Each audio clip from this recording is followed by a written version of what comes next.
Pierre Palmade devrait être fixé sur son sort dans quelques jours. Ce vendredi 10 mars s'est tenue une nouvelle audience devant la chambre de l'instruction à la cour d'appel de Paris. Les magistrats ont fait savoir qu'une décision concernant le placement de l'humoriste en détention provisoire serait rendue mardi 14 mars à 9h d'après les informations de Mélanie Bertrand pour BFM TV. L'enjeu est de savoir si Pierre Palmade reste sous contrôle judiciaire ou s'il va être placé en détention provisoire, a fait savoir la journaliste. Les magistrats avaient à l'époque décidé d'envoyer Pierre Palmade en détention provisoire avant que la demande de remise en liberté sous contrôle judiciaire déposée par les avocats du comédien ne soit acceptée par la juge d'instruction. Le parquet de Melun avait alors fait appel, estimant que ce contrôle judiciaire ne garantissait pas l'empêchement d'une récidive. C'est au sujet de cet appel que les magistrats se sont donc réunis dans la matinée, en l'absence de Pierre Palmade, représenté par son avocate Céline Lazec, toujours hospitalisée.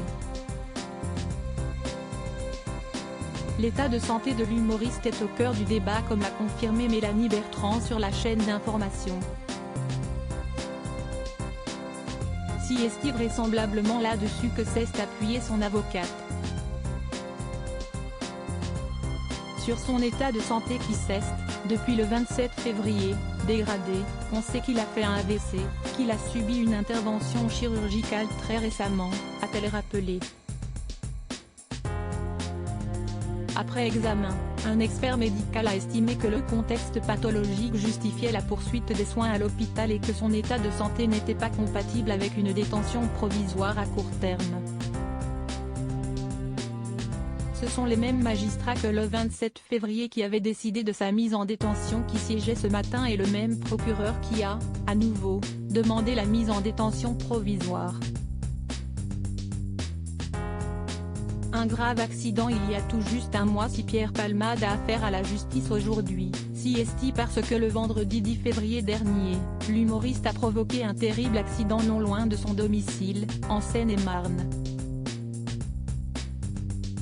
Au volant de sa voiture, Pierre Palmade, dont la prise de cocaïne quelques minutes avant la conduite avait été confirmée par des analyses toxicologiques, a percuté celle qui arrivait en face et dans lequel se trouvait Mira, femme enceinte de 27 ans ayant perdu son bébé, Yuxel, 38 ans, qui ne peut pas bouger, parler ou communiquer et son fils Devrin, 6 ans, grièvement blessé et défiguré qui a néanmoins pu quitter l'hôpital.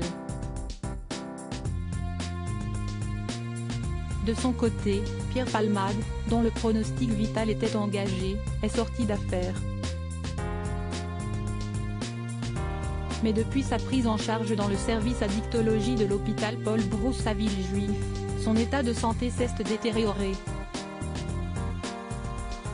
Victime d'un AVC, il a ensuite été transféré à l'hôpital Marie-Lannelongue au Plessis-Robinson pour 48 heures, afin de subir une intervention chirurgicale.